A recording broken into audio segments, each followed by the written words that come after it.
Wayne Madsen, what do you want to get into first? Of the subjects I mentioned that you've been reporting on, what do you think is most important?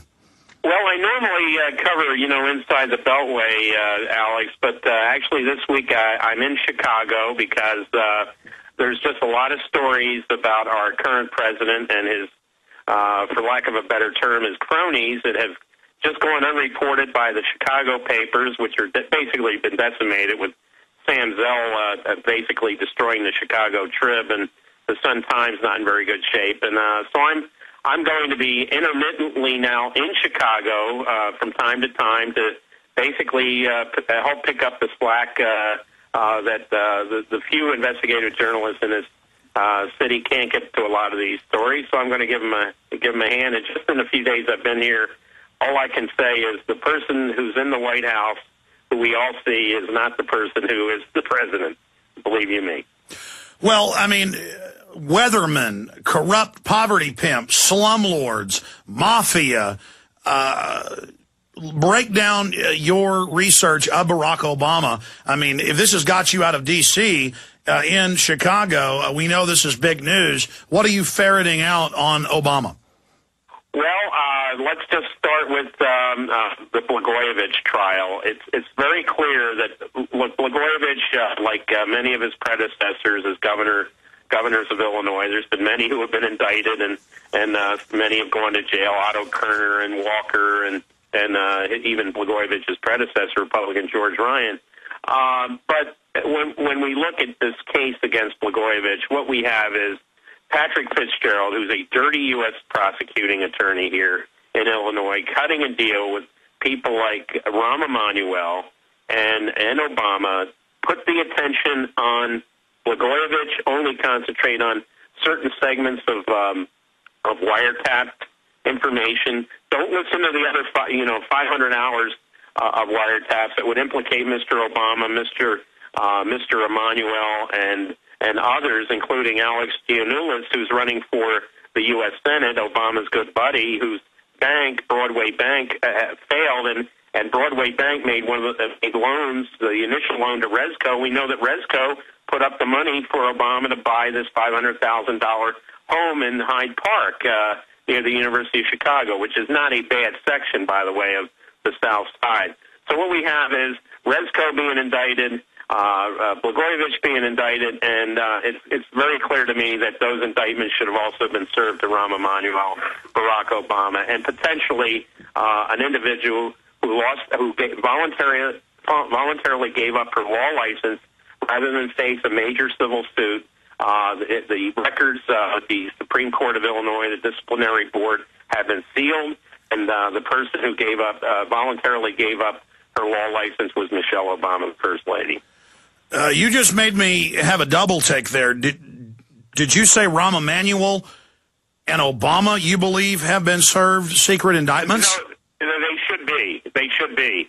But the concentration, of course, by Fitzgerald, who was kept on, Bush's U.S. attorney, has been on Blagojevich, Resco, and the fair game, when in fact there should be, if we had a decent U.S. attorney here in northern Illinois who was really interested in going after corruption, we would actually, if it was an honest U.S. attorney, we would have had indictments issued against Obama, Rahm Emanuel, and Valerie Jarrett, who's his policy advisor, and a number of the other cronies, probably including the Secretary of Education, Arnie Duncan. All these people who are Obama's friends and cronies. And I should add that one of them, of course, is Elena Kagan, who now has been nominated for the Supreme Court. Did they choose Obama not just because he's good-looking and can read off a teleprompter well, but because he's so compromised with all of these mafia connections?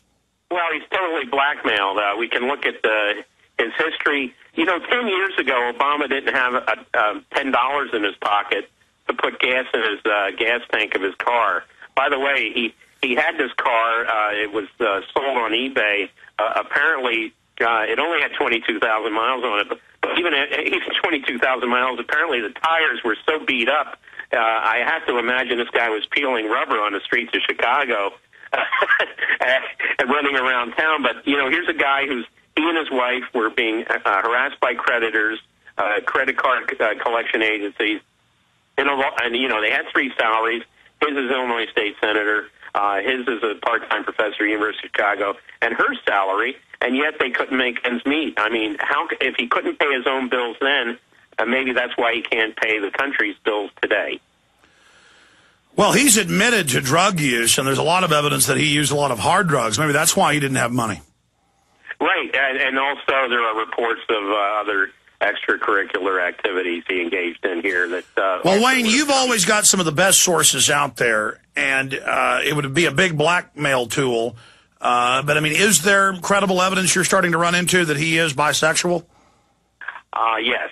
And it's known here in Chicago. It's known among members of the African American community.